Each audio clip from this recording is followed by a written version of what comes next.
Our political reporter, Joe St. George, joins us once again live from Washington this morning. Joe, good to see you. Trump campaign is hammering Wisconsin again this week.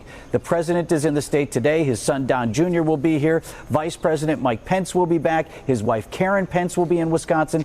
That campaign is not going to spend time on a state that it can't win, but they're also not going to send primary assets, Joe, in a state that is totally locked up. So what does that tell you about where the race is at here?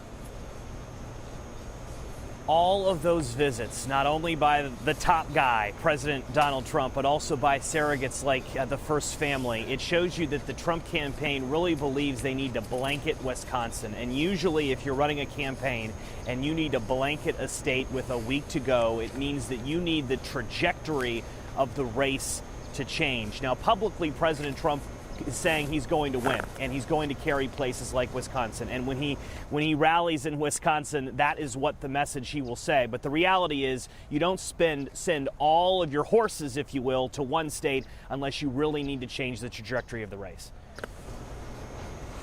And Joe, let's talk about the Democrats then. We have just learned that the former vice president, Joe Biden himself, and his campaign, they've added a Wisconsin stop this week.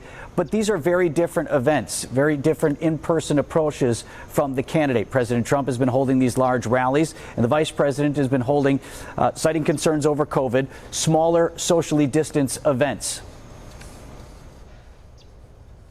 It's an unbelievable difference, right? And whenever the history books write the chapter of the 2020 election, you will see on one side Republicans, President Donald Trump holding rallies in the middle of a pandemic. His message is we need to move on as a society.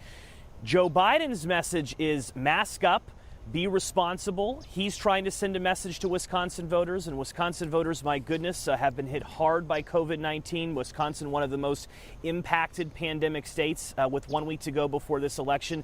That's the message from Joe Biden. Not as many events. He's usually doing about 1 to 2 press events a day in the final stretch, where Donald Trump is going to be traveling to perhaps a dozen states in the final stretch of the campaign. Two very different approaches to how they think they can become president or remain president after next week's election, Vince. Yeah, indeed. And the Biden campaign outspending the Trump campaign on television as well. Our Joe St. George, our national political reporter in Washington, D.C. this morning. Joe, good to talk to you.